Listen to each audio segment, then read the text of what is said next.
Hi, this is Dan Peña, welcoming you to 010 or number 10 podcast of Ask the $50 Billion Man. Again, we continue to get good questions, good to great, but I'd like for you to continue to give me as many questions as you ask. And we're still looking for the winner. Remember, there's going to be 5 winners, 1 grand winner that gets a castle seminar next year, and 4 winners that get to spend lunch and an afternoon with me, either in the UK, at the castle, or when I'm traveling around the world, whatever closest to you. You've got to get to me. One other comment I want to make. Again, I want to thank everybody for participating in the contest. And 2, I want to thank everybody for the nice comments that we've got about the podcast. And it's made me feel not warm in the heart, but it's made me feel that it's been effective. Okay, let's get going with the questions. This question is, Dear Mr. Peña, I'd like to put to you a question that is both real and hypothetical.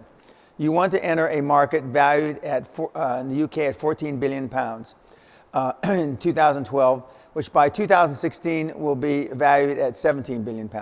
Now, I'm going to break this down as we go.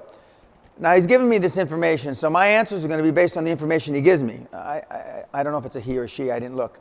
But I would want to verify the 14 billion, which is easier to verify than the 17 billion in 2016. And that's what you should be doing, so just pay attention to how I break it down. Average EBITDA, earnings before interest, tax, depreciation, and amortization in this industry is 28%. That's pretty good. That's a pretty high margin. There are barriers to entry around the legislation in the industry, but these barriers have been passed. Okay, I'd want to know what the barriers are, and he's answered, a license to operate has been granted, but I still want to know what the barriers are. He goes on to say the biggest barrier is funding. Well, the biggest barrier is always funding in your mind, but in reality it's not. You require funding to start on an acquisition trail, a classic buy and build strategy. Well, it's not so classic, but I understand. Even starting at the first step will require £1 million, but you only have access to £50,000. So you're £950,000 short. So my question is, what are the exact steps you take starting today? Okay, I don't know if you have a dream team. I don't know if you've got a mentor. I don't know if you've got accountants and lawyers. I don't know if you're following the QLA steps. Okay, so how do you put together a team to support multiple acquisitions in the shortest possible time? Let's get back to the initial question. If you don't have a dream team, if you don't have a mentor, those are your first steps. Then you use those as leverage to go get an accounting firm to do your deal on success fee basis. And then you go and next you get a law firm to do it on success fee basis. Okay. Don't worry about the £50,000. You'll probably eat that up in initial expenses. Okay. How do you put together a team to support your acquisition in the shortest possible time with the success finance being in place? If you don't have what I just mentioned, you're not going to be able to put a team together. And it's going to take time for you to recruit a mentor. It's going to take time for you to get a chairman if he's not your chairman. And it'll take more time for you to get the guys and or gals that you need for your board of directors, which in turn, you'll take time for you to get your accounting firm and your law firm, and depending on if you need any other specialty professionals. The question is, why was the laundromat business making so much money if there were no barriers to entry? It made a lot of money back in the day. I don't know if it still makes money now, because it was a time-consuming, hard business. Laundromats, you have to have somebody watching the cash, sitting there. You need to collect the cash, theft, and a lot of other things are very much part of the model. So a lot of people didn't want to get involved in it. But the laundromats, and there were 1 or 2 people that controlled most of the laundromats from Maine through the Carolinas in the 90s and early 2000s. I'm not sure what it is anymore. Mr. Peña, you advise that it is critical to make lawyers and accountants part of the deal. Correct. By part of the deal, I mean part of your extended dream team, not part of the deal owning shares in your dream. Do you also imply that they will delay charging you for the establishment of the company? Yes, I do. I just got done reading some emails before I came in here to shoot this podcast, where I have guys in the United States and in the UK that are getting the accountants and the lawyers to delay charges and roll them into the first transaction. He then goes on to ask, if not, then this means your raising capital aspect should also include the financing of the startup costs. Well, it's always going to include the financing of the startup costs. It's going to be rolled in, and you're going to pay for the professionals out of the first fundraising. During the time with Great Western, up until 39, I assume my age is 39, when you retired, did you find yourself ending every day exhausted, or was it more like a regular schedule of going to the office? Monday to Sunday, but leaving early at 8 p.m. No, I never found myself exhausted. But now that you mention it, you know, the power of the suggestion, I'm going to sit down. You got it all wrong, guys. If you're exhausted from what you're doing, then you're in the wrong business. You know, I liken it to when you first meet a significant other. You want to spend every minute with them. You want to have sex 6-8 times a day. You know, you have sex in the bathroom. You have sex in the kitchen. You have sex in the car. I mean, you can't get enough of it. Well, that's a similar feeling that you should have for your dream. You want to do it every minute. You know, I spend not every minute of my waking hours at age 69, almost 70, thinking about how I can get my QLA model better and make the Castle Seminar better. But I spend most of my waking hours, and so it is my regular schedule, and it was my regular schedule then. Mr. Peña, some argue, and he names a guy named Harry Dent, who I don't know. Oh, yes, I do know. He's a stock market guy. Argue that the stock market growth is fueled by just two factors. Now, this is a very popular theory, okay? I'm not saying I'm a proponent of it, but I'm familiar with it. Two factors are A, population growth supplemented by immigration. In other words, the more population growth we have, the more people will buy stock and fuel the stock market. And B, disposable income. Disposable income is greatest. By disposable income, you realize it's the money you have left over after bills. It's another way of looking at it as free cash flow. Disposable income is greatest between 45 and 50 years of age. The presumption is the stock market will continue to rise as long as there are more people of equivalent disposable income entering the 45 to 50 segment than leaving it. Do you think there is any value to this idea? Well, I do think there's value, not taking anything away from Mr. Dent, I do think there's value in the fact that the more people we have, the more potential buyers for stocks around the world. But that also means that people that have not just between 45 and 50, because if you're making $12,000 a year, $15,000 a year, you don't have any disposable income. If you're making $25,000 or $50,000 a year, you may not have any disposable income. What I think should be added to the Dent formula is that we need an expanding middle class. Right now, there's a disproportionate, as the pundits will tell you, of people at the top with a lot of money, like myself, and there's not a big middle class, and there's a lower class, a lower income class. So as long as that disposable income range of 45 to 50 is expanding, and their disposable income is expanding as a group, then that bodes well for his theory. But I think there's a lot more to why markets go up and down. Promise to pay later after first year, after first deal. Other ideas that have worked. What he's referring to is that when you're incorporating your dream team and extended dream team with a accounting firm and a law firm, you're saying that you're going to not necessarily pay them later after the first year. You're paying them upon the conclusion of your first acquisition because you're rolling it into the cost of the first acquisition. That's correct, and that works. That works today as we speak, and it worked 25, 30 years ago, and it's worked a long, long time. If you use the word success fee, it's more readily accepted by the big firms as opposed to contingent fee. Contingent fee is contingent upon whether you're going to get the deal done. Success fee, there's no doubt in your mind whether it's going to get done. It's just a matter of timing. Mr. Peña, we often discuss who do we want in a deal, but please give some examples of who should not be in the deal, or what should not be in the deal. You mentioned business brokers at some point, but there are some others. Let's see if there's more to this question. Okay. Yeah, okay. I have not had good experience with business brokers because business brokers, they don't care if the deal is good, bad, or indifferent. They only get paid upon the sale of the transaction.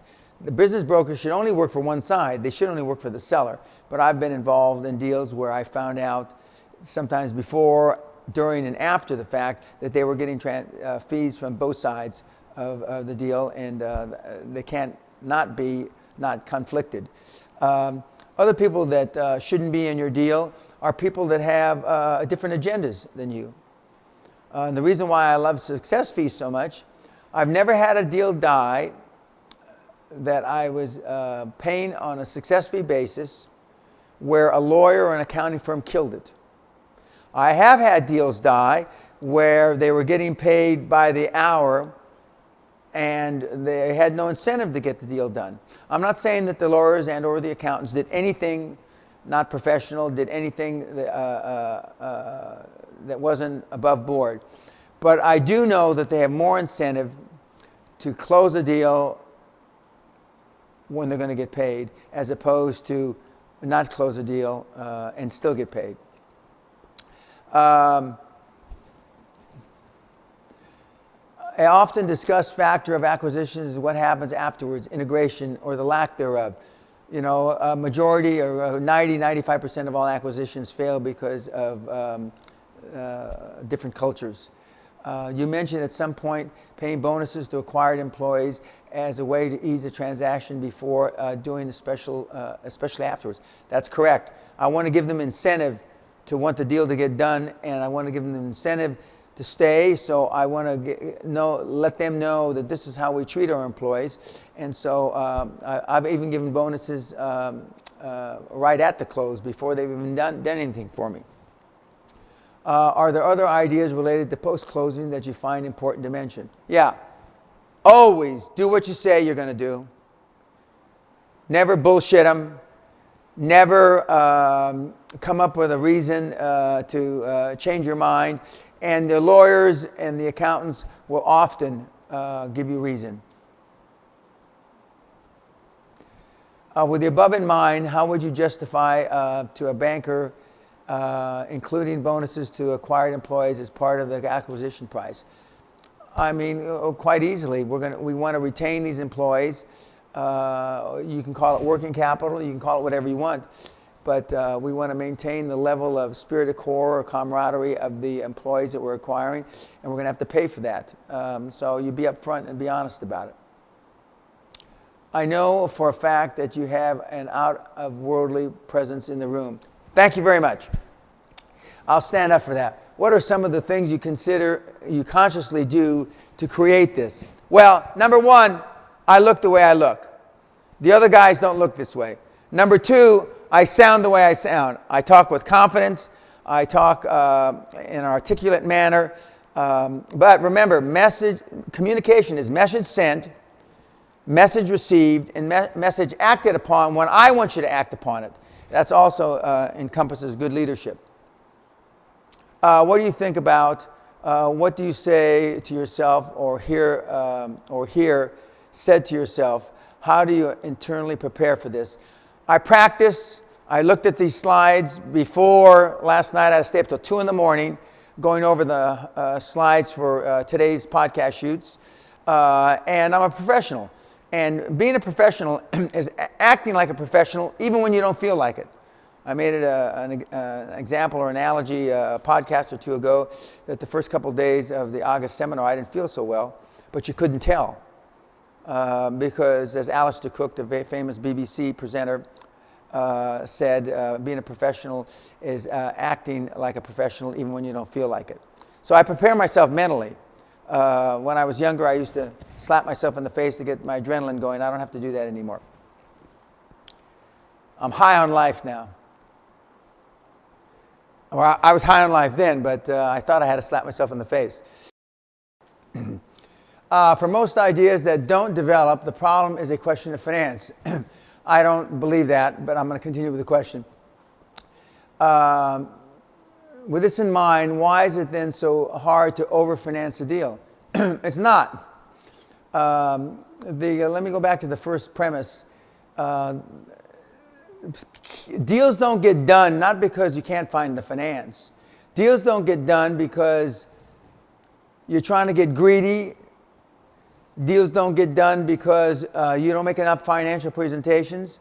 Deals don't get done because you underestimate the cost and emotional capital. Now, with that in mind, why is it then so difficult or hard to overfinance a deal? Well, it's not. You can overfinance a deal. You can't triple it or double it, but you can more or less readily put in 10, 15, 20% additional for working capital and paying some bonuses and some fees. There's nothing wrong with that. It would seem like it is a natural thing to do. Yes, it is, to overfinance. Give the company more working capital than it believes it needs so they can take a few bumps and come back swinging as opposed to being knocked down for the count with the first blow. Absolutely. Plan not going according to expectations. I've never seen a business plan. Well, I don't like business plans, as you already know, but I've never seen a business plan fail on paper. And I've also never seen a business plan that came out to show reality when you're actually in business. And like in war, the first shot that's fired, business plans go to shit. When it comes to company culture, you essentially say that it is not the writing on the wall, but the behavior exhibited in the hall. Yes, amen to that. And part of that culture, as I think I mentioned in a previous podcast, is that if they see you coming in at 11, 12, 1 o'clock, and you expect them to be in at 7, 8, or 9 o'clock, they're going to probably get not too much done until you get there. Along these same lines, Patton exclaims, soldiers must look like soldiers in order to expect to act like soldiers. I agree. This is my uniform. With this in mind, what are the key attributes to exhibit in yourself and demand of employees and partners? On time, early, work late, don't take too many breaks, eat at your desk. Now I'm saying all these things that are politically incorrect. I expect them to work until the project's done. My daughter, who just got out of graduate school at Northwestern 6 or 8 months ago, who's at her first job, I asked her how she's doing. She said, I'm doing fine. I'm working long hours. And I said, did anybody tell you to work long hours? She says, no, but I got to get the work done. Well, most people don't think or function that way. I've also told my kids and all my mentees, if you're working for somebody else now, and if you're not working for somebody else now, be the first in and the last to leave. I can think of clean and neat appearance, yes. Always respecting verbal or written agreements, yes. Penalties for tardiness and slowness, yes. Making the work environment a purely for work environment. Being the first to show up and last to leave, exactly, he's on the right point. Intolerance for company politics, and imposing the rule of decisions should always be made based on what is best for the interests of the company. He's right on point on all these things. What are some others that you find are absolutely mandatory for a company that expects to grow exponentially? Heart, passion. You want the people to be on your bus, as Oprah Winfrey says. You want all the people on the bus that are thinking like you think. If they're not thinking like you think, it's a recipe for disaster, or as my wife would say, it will all end in tears. I can't emphasize enough that if you have a 30 or 35 hour a week work mentality for the people that you're bringing on board, and you've got a 60, 70, or 80 hour a week mentality, it's not going to work. How do you protect your money? A lot of people talk about making money, but how do you protect your money? You mentioned the UK instrument of Irrevocable Trust, which is not universally found an instrument. No, it's not a UK instrument. I've had the castle on Irrevocable Trust, which is actually a US Irrevocable Trust, for over almost 30 years now. That's not how I protect my money. I'm protecting that one asset and the assets that are in that Irrevocable Trust. But I don't worry about inflation. I don't worry about deflation. I don't worry about paying taxes, which I do. And as Bunker Hunt, my old partner from 35 years ago, said, if you have to worry about paying taxes, you're not making too much money. I don't worry about those things. All I worry about is cash flow, and more importantly, spendable cash flow or free cash flow. All the rest is bullshit. And I've always thought that way, and I've accumulated quite a few assets. Can you give more details on how the instrument works? It's not an instrument, I keep telling you that, but an irrevocable trust is a trust, a legal entity that you put assets in, that you're giving up control to trustees. I have no control over the assets within the irrevocable trust. And so you got to have self-confidence, you got to have grit, you got to have balls on a number of fronts, not the least of which is you pick the right trustees to be in charge of those assets going forward, because you've got no way back in. You've got no way to claw them back. So I, for example, I can live at the castle. I don't live there very often now, but I can live at the castle. But after I passed on, the beneficiaries of that are my wife and my children. What is a rule of thumb you have found regarding the requirements of time and money for completing acquisitions? There is no rule of thumb. I recall hearing you say that you should expect it to cost twice as much and take 3 times as long compared to what you are expecting. That's not about acquisitions. That's about anything. It's going to take you twice as long, and it's going to cost you 3 times as much. When you start a startup, when you begin a startup, you think it's going to do A, B, C. You know, after 7, 8 months, it's doing D, E, F, and at the end of a year, it's doing X, Y, Z. And it always takes longer because you need to pivot, you need to morph the model until it works. And very few ideas out of the box work. And why is it going to cost twice as much? For the reasons I just alluded to, why it's going to take 3 times as long to complete. Do you find that the better made assumptions are closer to reality, or with the assumptions be wrong no matter who makes the assessment? The assumptions are going to, well, the outcome is going to be wrong no matter who makes the assumptions, because we never know with any degree of certainty if the assumptions are correct.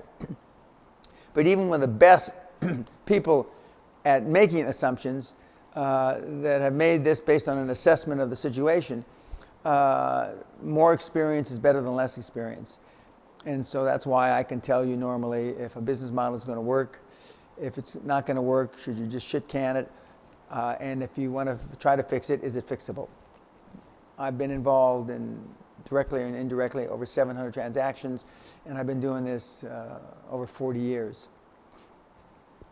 This is a question on more advanced uses of the letter of intent as an acquisition tool. Typically speaking, a letter of intent should establish fixed date, estimated closing, dates of turning over, diligence documents, dates of sellers and executives, meeting with buyers executives, for buyer obtaining financing, for buyer completing due diligence.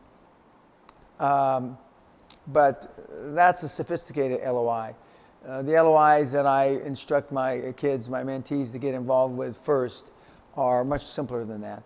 To agree those points may take 4, 5, 6 weeks.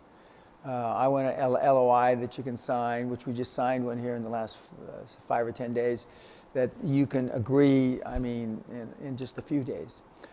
With consequences for such deadlines being unmet, that's another thing, but that's not for the LOI necessarily, because you want to get into the deal as quickly as possible so you can know whether it's worth pursuing. It's whether it's worth putting money into in time.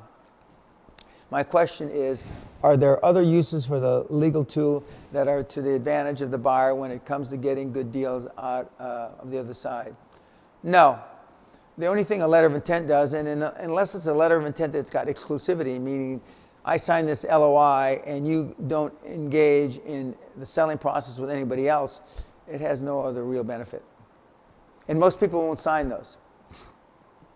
And LOIs that you have to put money down or earnest money, forget, that's bullshit.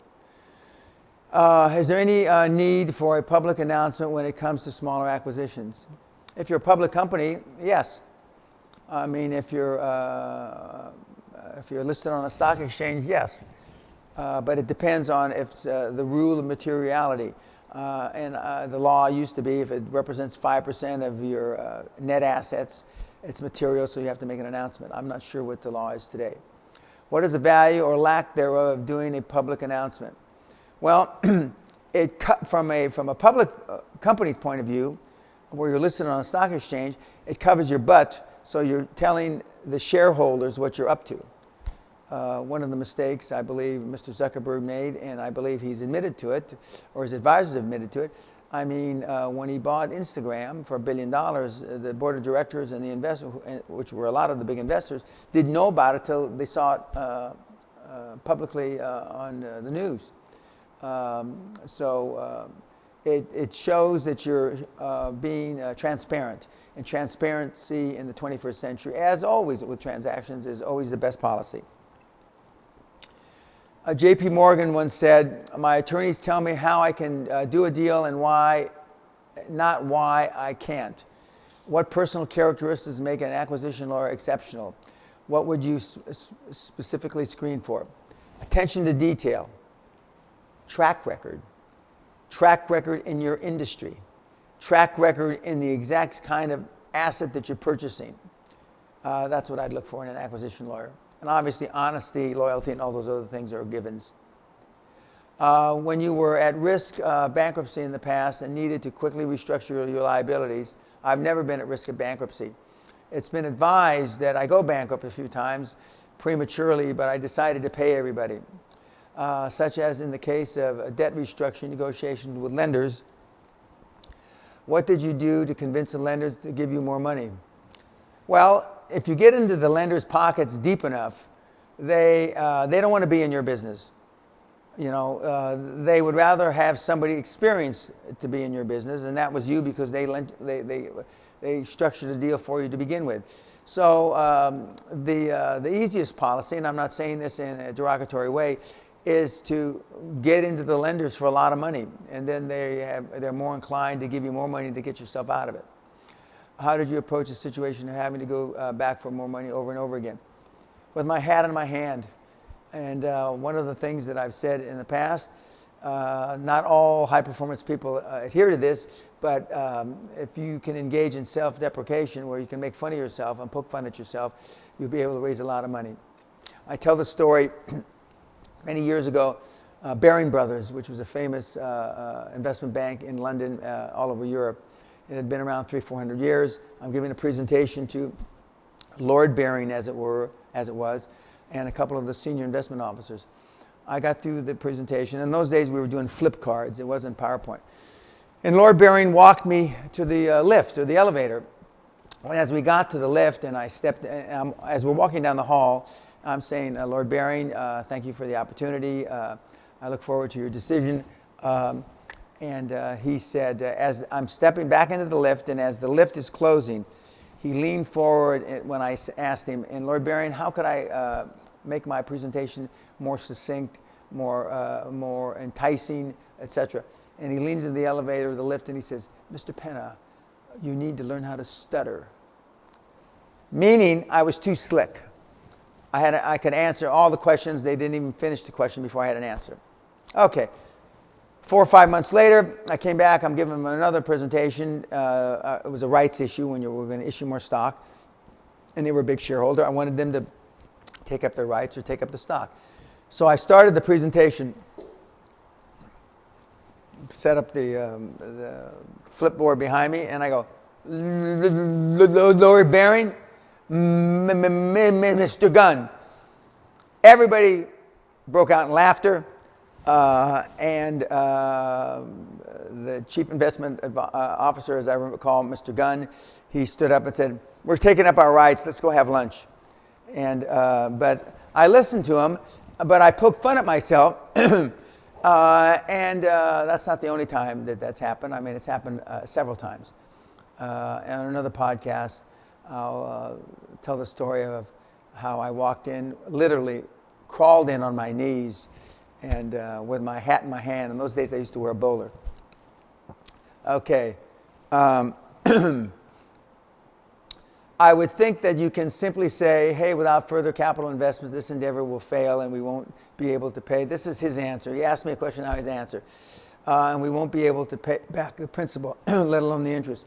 But if you help us get, that's a politically correct answer. That may or may not work. It depends on who's on your dream team, who's on your board, etc. But they know all that. You don't bullshit them. I mean, they're not as stupid as you'd like to think they are. I've given you my thoughts on the matter. I discovered a source which I could use to build an email list paying 50 cents per lead, which is cheap, and the open rates are 8%, which is high, and the click rates are terrible if you choose a bad offer. Well, that goes without saying. Everything's the offer. So what's the question? I could get 4,000 leads a day from this, but the list is very generic because they would be coming from a retail website. If I can figure out how to monetize this, I know where my first million will come from. But but I will need some capital to test this out. This is a big opportunity, but I have no idea what to do with it. Well, it sounds to me that it's not such a big opportunity. I mean, if it's from a retail list and you're not in retail, and if the actual conversions are shit, just because it's cheap doesn't make it good. A lot of guys online think if it's cheap traffic is good. Well, cheap traffic, kids, is only good if it fucking converts. When you're acquiring a lot of companies, do you care about the business development strategy of the acquired pieces, buy and build strategy, or do you just focus on buying as many deals as you can? Well, remember, structure follows strategy. Most acquisitions fail because you're buying companies that have different strategy. So as long as it's got a similar strategy to yours, that's okay. But most times you go in and you have to completely overhaul the strategy. And when you have to completely overhaul the strategy, that makes for bad employee morale, et cetera, et cetera. But I was of the theory to get them as close to my strategy as humanly possible and then buy as many companies as you can. What do you I just said that, okay. The services of a big accounting firm have expanded greatly over the years. They now include services of preparing strategic business plans, acting as brokers, structuring deals, consulting, management search, advising on information systems, securing partners such as lawyers, etc. When negotiation for these services it is advised to ask for as many things as possible so that you are able to give up some things while still getting the key things that you want. Two questions are, one, what are some other services that you would add to the list? And two, what are the services that you see the most valuable to get, which are less, in other words, what are the keys to get and which can you renounce? You're making this all together too complicated. Most of these guys aren't going to negotiate those things. But two things you got to understand. The big accounting firms now, if they do your audit work, they're not going to do your corporate finance work, due diligence work. If they do your taxes, they're not going to do your corporate finance work. So you made this, like in most things, guys make it more difficult than it needs to be. You just want them to act for you on a success fee basis. How do you determine the market value of shares of startups, which by definition have no market value assigned? In the case of a startup or a private held company, such as an acquisition target, there is a lack of value assigned by the market to their shares. How do you value the shares of such a company? For example, how do you figure out how many shares to give in your startup for how many shares privately held company, the acquisition target, assuming both are the same industry? Again, you're making it way too difficult. Okay, you've got a startup company that, let's say you started for $1,000 or £1,000 or 1,000 euros. Okay, it may be 10 cents a share. So whatever that equates to in shares. Unless the acquisition candidate agrees to you buying them over time, where they're going to take some of your shares, the value of your company, it doesn't make any difference. If they're going to do a share swap, then it makes a difference what your company is valued at. But in the initial stage, it's going to be valued at fuck all, bubka, zero, nothing. So this question doesn't mean anything. It doesn't also mean anything if they're in the same industry, different industries, or one's on Mars and one's on Venus. This is, I put this question in here because you kids confuse yourselves. You get inundated or bogged down with minutia. And minutia only makes manure, and manure is only shit. I can tell you right now, I didn't think of any of this stuff when I was doing my first deals. You want to find a deal, your lawyers will show you how to structure it. But if this is another way of saying you don't want to pay your lawyers, or you haven't been able to convince a law firm and or accounting firm to do it on a success fee basis, then it's not a recipe for an absolute 100% failure, but that's what the dream team's all about. So you don't have to learn how to do this. I was just reading the Wall Street Journal and came across an article with the headline, "Kellogg roiled by weak cereal sales." This is an interesting comment. Basically, and he goes on to say, basically consumers are eating less cereal, so their sales are hurting. However, as the article states, the good news is that more people are eating breakfast. The bad news is that there are more alternatives. Consumers are turning away from high-carb foods, I know that myself, in favor of high-protein foods like Greek yogurt. This kid's Greek, coincidentally. So doesn't it make sense for them to give a consumer what they want and create and acquire a subsidiary to sell yogurt and expand their market share? It seems like the obvious, but am I missing something here? Interested to hear my comments. Okay. Well, it's pretty simple. The reason is that they've got a cajillion dollars in plant and equipment that makes the cereals that hasn't and most of which probably hasn't been fully depreciated. That's number one. Number two, their whole infrastructure, marketing infrastructure, is based on, not whole, but a good portion of their marketing infrastructure is based on selling carbohydrates and cereals. They don't call it that, but that's what it is. So it's not just so simple for them to drop all that, kill all that, and buy a yogurt factory. Their advertising campaigns, which some are 1, 2, 3, 4, 5-year campaigns. They've got advertising agencies that they have on retainers and long-term retainers. It's just not that easy. So just because they know that people are eating less carbohydrate, the same question can be asked about Weber Bread or any of the bread companies. They know people are eating less bread. So now they're making fat-free bread or less calorie bread or gluten-free bread, etc. But there's always different points of view on all these questions that seem so obvious. I fucked up my life a few years ago and got stuck in the living on benefits trap for about 7 years. I'm not sure what that means, unless he means on the dole or on some government agency that pays you for not working. That's past, and I'm now bootstrapping myself to grow a business that provides long-term wealth for my family and which employs people, some of whom were on benefits, to get them all out of the same trap. It has a gross profit margin of about 60%. That's great. and more like 75 to 80% if handled correctly. That's terrific. I like those kinds of business. And my question is this: what do you think we need to ignite in the mind of benefit claimers to get them to kick ass and get out of the same trap I too was in? Well, I'm proud of you that after 7 years you were able to get out of it.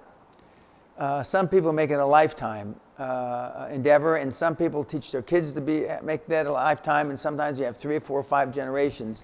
That's an exaggeration. 1, 2, 3 generations on the benefits kick. To get them off, you need to show them by example how you did it. And I believe you need to get in their face about it to show them how you did it. And you need to make part of your work plan or your business plan, not written business plan, but your actual business plan, how you run the business, to help them get off. And like Alcoholics Anonymous, AA, so one step at a time. One day at a time, I should say. I've heard you say you'd prefer to work with a truck driver or a builder who's not afraid of hard work and willing to call a spade a spade. Actually, I call it a spade a shovel, but anyway, rather than someone who is too educated. And surely that's exactly the type of people who are stuck in the system. Belief in themselves, some cash, and the willingness to kick ass, and they'd be on their way. Well, we all know just how effective the military are by taking people off the street and making them so much more. So would you be interested in mentoring me to do the same for people who let their passion burn low? I believe in a podcast or so ago, I said that I believe in mandatory service. It took in a immature boy of 20, and it spit out a man 3 or 4 years later, and by the time I got them my reserve commitment, it was 7 years later. But that's not politically correct, and it's not likely that any of the big countries are going to have military service in any other form other than by voluntary. But what you need to do is show how you've benefited to others. The clearest example I have from people in the ghetto and the barrio is my success story. You know, from barrio boy to Laird of Guthrie Castle is a pretty spectacular run, and I've been very fortunate, but I've worked my ass off for 40 years. And I've worked my ass off the last 20 years when I didn't have to work my ass off. And I've devoted the QLA methodology to people like those listening to this podcast and watching this podcast, that it can be done. But some people, I can't get in the hole with you. If I get in your hole, then I can't pull you out of it. I've got you. The same is for you. The same analogy holds true for you. These people need to get out of their situation enough to pull themselves out. Once they've pulled themselves out, then you can help them. What I'm doing is repeatable. Hell, I'm aiming to end up making more profit in the future by selling off local franchises.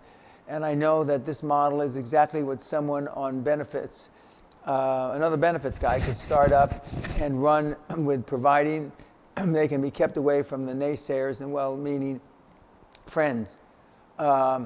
It's not them. If not them, there's others that would be able to take up the challenge and make a success of this. Well, the only way that these people can stay away from the naysayers is if you keep them away. Remember, you show me your friends and I'll show you your future. And most of these people, their friends are lackluster at best, absolute piss poor examples at worst. But when you make yourself a big success, then you can look back at them and show them how you were made a success, just as the analogy I made a few minutes ago about myself. Until you do that, you're going to have a very, very difficult time. You asked for a big question. Would beating the government and all the overpaid, well-meaning job advisor consultants by showing that the old school tough love way is best qualify as a big enough one for you? Well, I believe in it. Tough love, my dad invented it in the early 50s when he was raising me, before anybody ever wrote about it. I think the first person that ever mentioned tough love was in the 70s. So my dad was roughly 20 years ahead of the time. And by the 70s, I was already a mature adult and making quite a bit of money and getting a lot of awards. But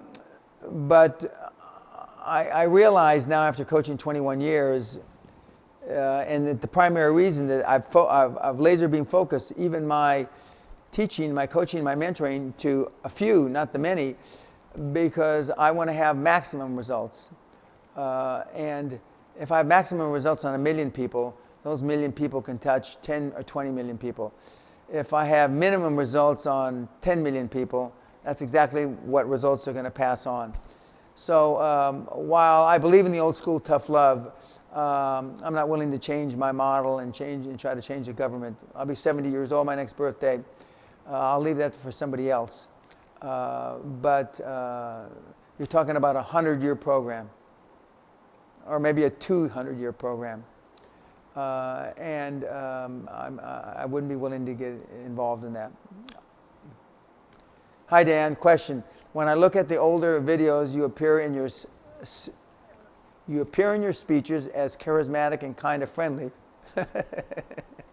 yet dominant. That's pretty funny.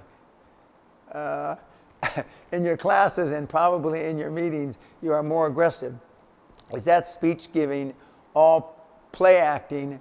And how did you develop social skills while working all the time? No, it's not play acting. If you come to the seminar and you watch my YouTube's on the internet, that's just how I am. I use 4-letter words because they work. I'm aggressive, I'm pushy, I'm obstinate, I'm focused, and I demand that you be the same. But I have had no problem developing social skills while working all the time. I think that's an oxymoron. They have nothing to do with one another.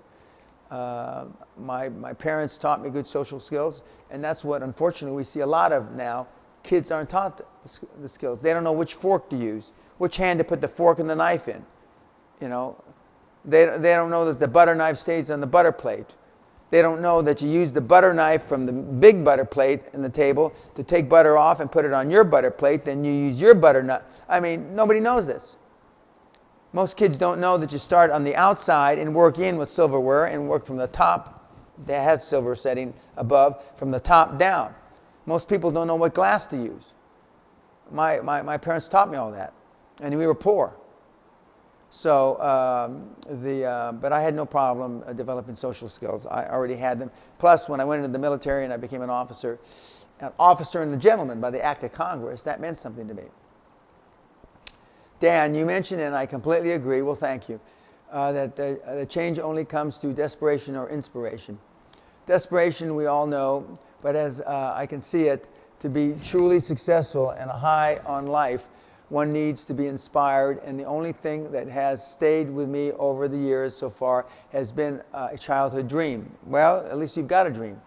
That seems a bit more probable now than it did then, but still ranks fairly high on the hard to accomplish scale, okay? I've been and am frequently enthusiastic about some things, I dare say inspired, but these I see as add-ons to the goal. They wax, they wane. I can work hard at one for a while, but not for long. Well, you lack focus, you lack passion, and these really aren't important to you. Sorry for the lengthy prequel, but my question is this. Would you advise a man to pursue an uncertain, maybe impossible, but heart-driven dream, a dream that requires self-actualization constantly, or to try and find himself inspired by more easily accomplished ventures on the road to success, especially since hard to accomplish things may also be hard to monetize until they're accomplished? No, I wouldn't. There's never an easy time to make a hard decision. Most people make decisions, make short-term solutions to long-term problems.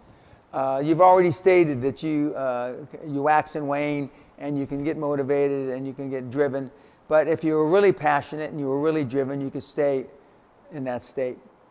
I stay in that state.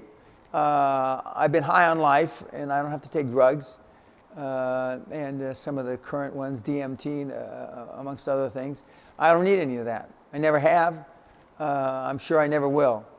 But it has nothing to do whether you can monetize it now. If you're passionate about it and you stay with it, you'll make money.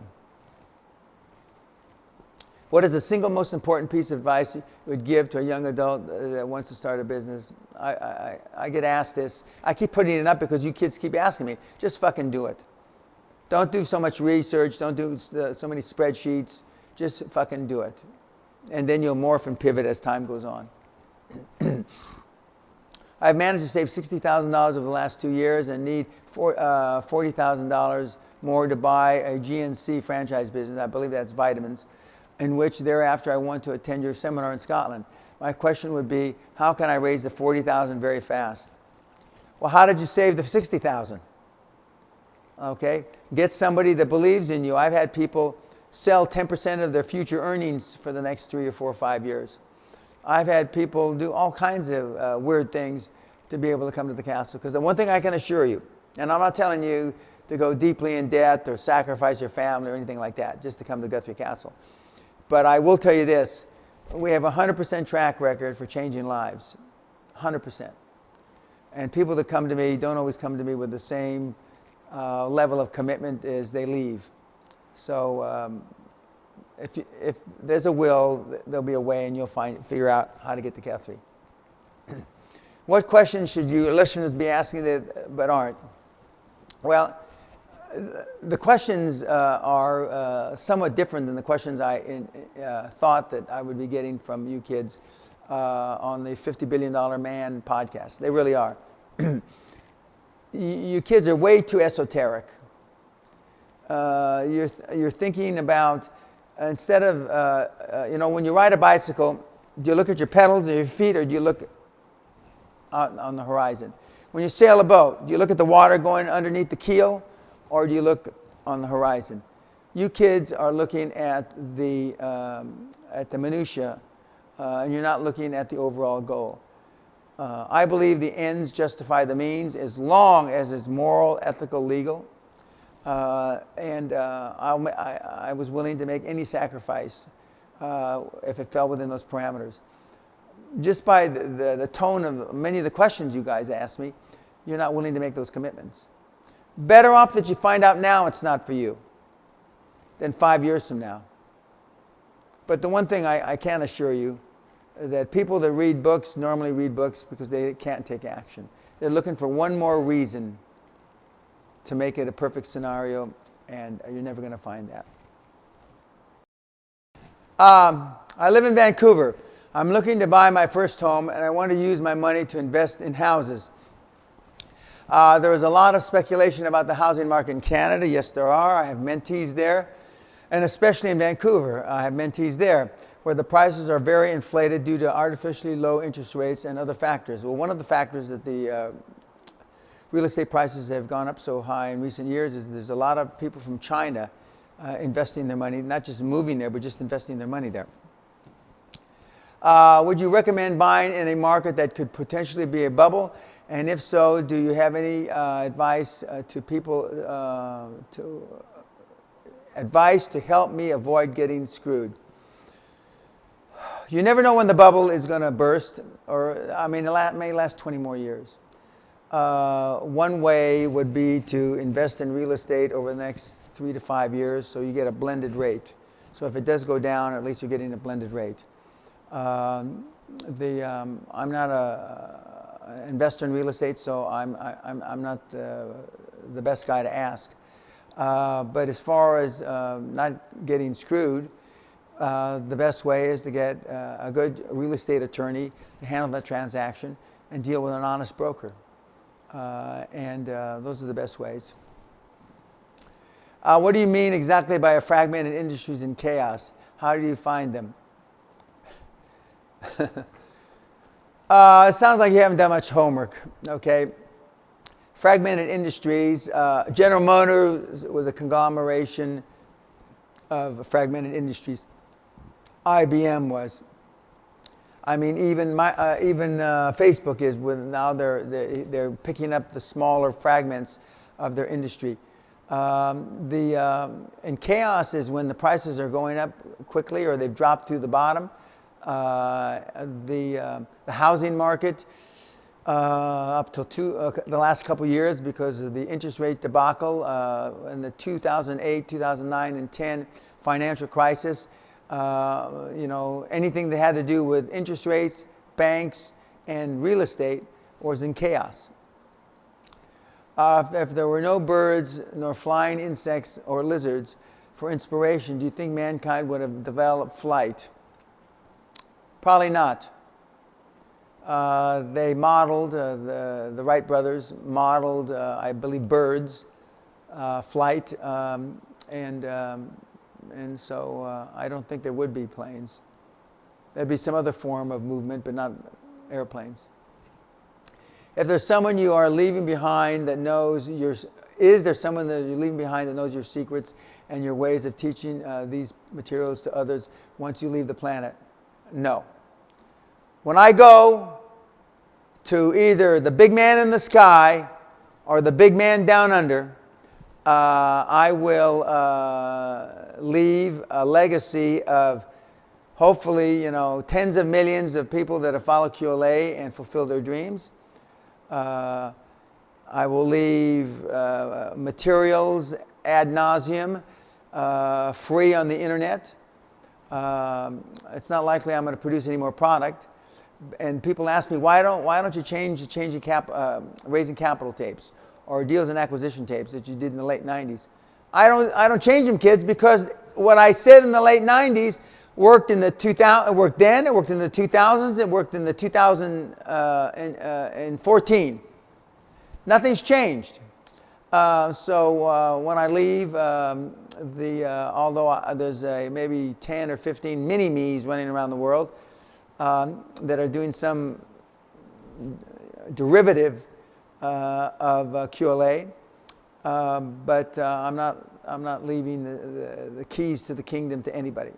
So, I'm not using this as a sales pitch, but if you want to hear it from the horse's mouth, either write a check. Well, we don't take checks, but send the wire or get on a payment plan and come and see me at Guthrie Castle.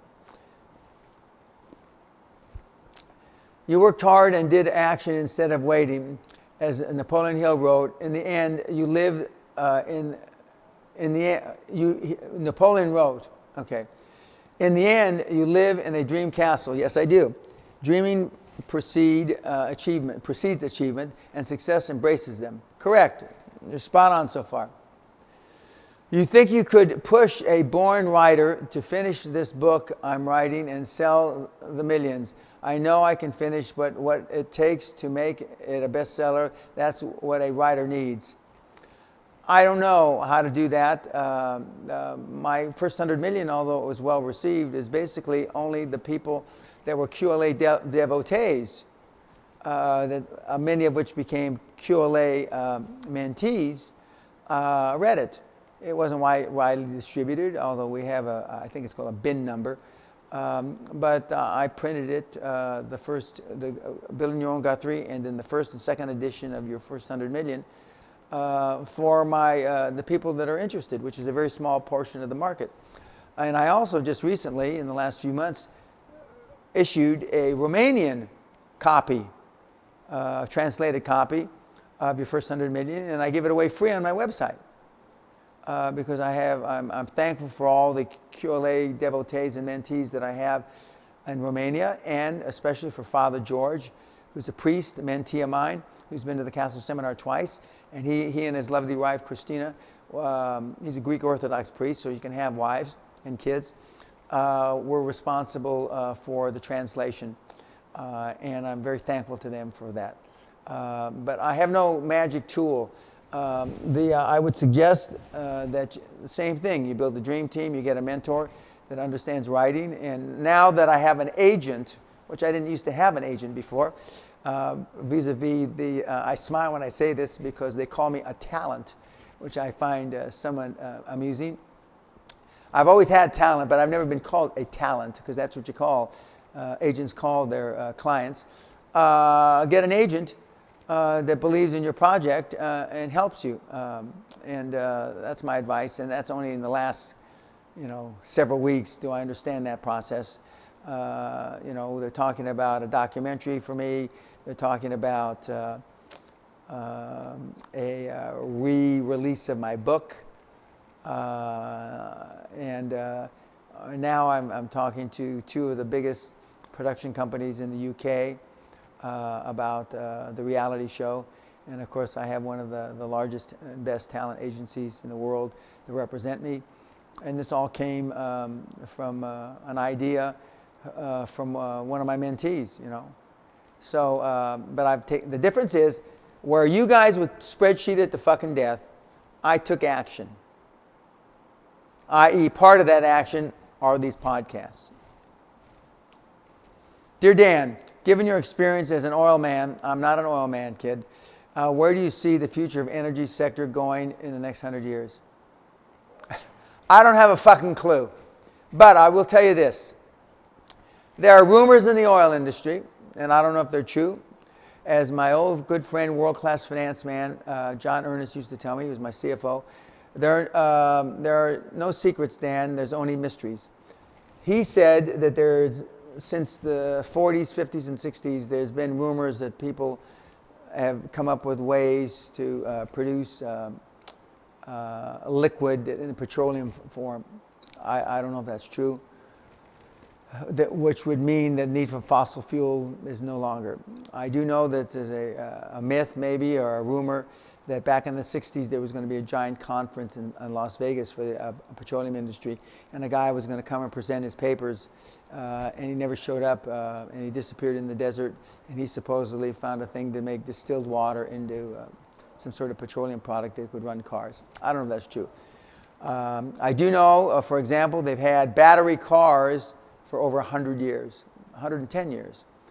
And you'd think that the battery car would be more sophisticated and more advanced. It's not. Tesla, I believe it's Tesla cars, and the young kid that's behind it, along with the rocket company and the energy company, I believe, is pushing that envelope. But the big energy companies aren't. Are we going to run out of fossil fuel? I don't know. Just in the last few years, shale oil has become prominent. They've had that shale there since I was in the business. So I can't answer that question. But I am personally involved in an alternative energy project.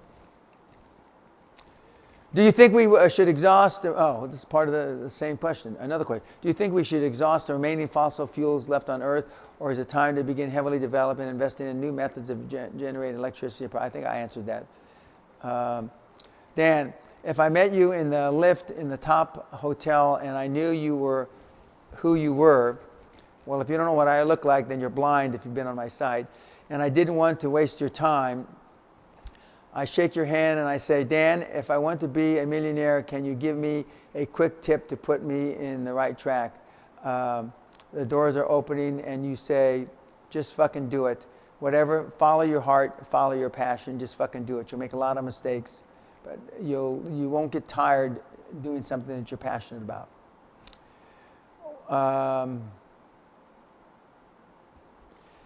In conjunction with that, what is the one thing that would make the biggest difference for most people in their success journey? Again, you don't want to hear it, kids. It's just do it. You don't have the self-confidence. You don't have the self-determination. You don't have the grit. You call it whatever the fuck you want to call it. But that's what differentiates the high-performance people that I talk about all the time in the seminar, and I talk about when I give speeches, which isn't too often anymore. What life balance choice did you and your wife make in order to raise kids? We didn't make any life balance challenge. We did not make any work-life balance. I've told you about work-life balance. No, there's only work-life consequences. And you live with them or you don't live with them. I take it that your wife is a member of your dream team. You take it wrong. I saw that she is a chartered accountant. That is correct. And she specializes in mergers and acquisitions. That's not quite correct. That's one of her specialities, but her real specialty is tax. How does this being ambitious affect one's spirituality, and does a lack of ambition and passion in life possibly hint at a spiritual problem? No. I don't buy off on the fact that spirituality has much to do with being a high-performance person. i.e. Steve Jobs. Only until he almost was gone from the planet did he believe in anything other than himself. But a lack of ambition and passion will certainly affect your being a high-performance person. But I've seen highly spiritual people that have been high performers. I've seen highly spiritual people that have been not high performers. Do you think it is worth seeking venture capital even if you don't need it? Or is it better to continue to grow your company yourself? Well, if you're having to give up a big chunk of your company for the venture capital, which I assure you would, then if you don't need it, then fine, grow internally. But I tell the kids all the time, I would rather have 40% of a $1 billion company than 100% of a $10 million company. Full stop, end. So you make the choice. What could stop me from fulfilling my dream, which is being an independent trader? Well, if you're not an independent trader now, and your dream is to be an independent trader, and you're not taking action to be an independent trader, then the only thing that can stop you from fulfilling your dream is you. The problem is here, and it is you. And for whatever reason you're not doing it, it's you. Nobody's got a gun to your head. I've been fortunate enough to spend time in the circles of the truly wealthy. Been gifted first-class trips, enjoyed holidays on a 200-foot mega yacht in the south of France, given keys to superstars. I've even coached some of them to greater personal happiness and assisted in billion-dollar negotiations in the shipping industry. However, I have never gone beyond $1 million a year personally. I want to. The actual lifestyle of the rich is okay, but I prefer mine. The trimmings don't motivate me. Then if the trimmings don't motivate you, kid, then it's not likely that you're going to go beyond $1 million. What motivates me is that if someone else can do it, I can. I want to prove my intelligence, ability, and relentless pursuit of being all I can be. That's a good thing. I want to move into a $10 million a year bracket. Okay, so the question is, how do I find a business vehicle or vehicles that take you to this level and get up to speed to be able to make it happen? My vehicles make $1 million. I was given the opportunity to get into shipping, but would have been his bitch and given salary for 10 years as I learned the ropes. That's not for you. But you didn't have to stay 10 years. You could have stayed 2 or 3 years and learned the business. Shipping is a business, having been with the Onassis Group, with Mr. Gratsos, you can make a lot of money. But it seems to me that you're looking at life as the glass is half empty as opposed to half full. To me, you sound a bit insecure. To me, you sound like you lack the self-confidence to go out and do something else. To me, you like, even though you say you don't, it sounds like you like living vicariously off of other people's wealth. Would you pay off my child support if I won? This is the contest, I assume you're talking about. It's the only way I could get a passport. I guess that you can't leave the country, they've taken your passport. No, I don't get involved in child support disputes. What's my take on 9/11? I really have no opinion. I'm not a believer of the conspiracy theory, though. Met with Mexican Film Commission in Mexico regarding consulting gig. This is a long question about whether to do a consulting gig for the government. This isn't how I suggested you get involved with the government.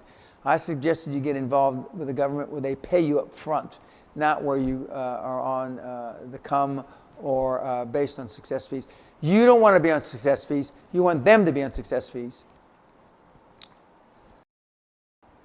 I get a lot of questions like this. Again, if you could tell your 25-year-old self one piece of advice, how many times? Let me hear it from you. Just fucking do it. What do you want to be remembered for? If one day the day comes and you will pass away, hopefully a long time from now. Well, the day will come. The one thing that we're guaranteed is we're not going to live forever. I'm in great shape for 70, almost 70. And I don't look like I'm almost 70, and I certainly don't feel like it. When I was getting ready to do these shootings for these podcasts today, I was thinking to myself, I don't feel any different than I did when I was 40 or 45. But the one thing I want to be known for is in my legacy that will live on after I'm gone is that I helped more people across the goal line and fulfilling their dreams than anybody else since time began. I've certainly created more wealth than anybody else since time began, directly in equity and value. But I want to be known for that. So 50 years from now, just like Napoleon Hill is known for what he did, 50 years from now, the name Dan Peña will be known as creating wealth through QLA, Quantum Leap Advantage. Why, after 61 years of life and the last 25 unhappily in the employ of others in the security alarm industry, do I fear being my own boss and going out on my own? I hate to tell you this, Mr. or Ms., because you lack the balls. You lack the self-confidence, even though you've got a lot of experience. You know, you haven't just gotten unhappy in the last 25 years. You've been unhappy a long, long time, yet you're still there. And you're afraid of taking the risk, the chance to go out and be your own boss and be on your own. I've worked with people a lot older than you, and it can be done. But if you don't have the passion for it, stay where you are. I'm a 20-year-old student with a goddamn fire in my belly. I've read your book twice, and I'm going to do this. What do you recommend? The fastest learning process. I don't study business yet, so what would I do? Work in the city first. This is from the UK. Get a job in the city, find a mentor. Get a job in the city, find a mentor. And the rest will take care of itself. For my 10th podcast, we've gone over a lot of questions. Some of you guys might think that some of the questions are repetitious. I put some of the questions in, even though I've answered in one form or another, maybe a few times since I started my first podcast. But you keep asking the same questions, so it's because you have a need for more information. And so that's why I keep on answering them, try to answer them in different ways. But as far as what would you do if you're the 20 or 25-year-old guy, yada, yada, just fucking do it. Is money difficult to get? No. And I'm going to do in the future a podcast on you know, how do you get the money? Or I think it's called How Do You Get the Fucking Money? But I'm looking forward to, depending on when this airs, doing other people's podcasts. And I'm very much interested in your continued comments. I still get great comments for Brian Rose's London Reel. I will keep you apprised of how my endeavors are for my reality show and the very offshoots of that. So far, things are progressing nicely. I'd like them to be progressing more quickly, but nothing really ever goes as quickly as I want it to go. Until the next time, God bless and peace.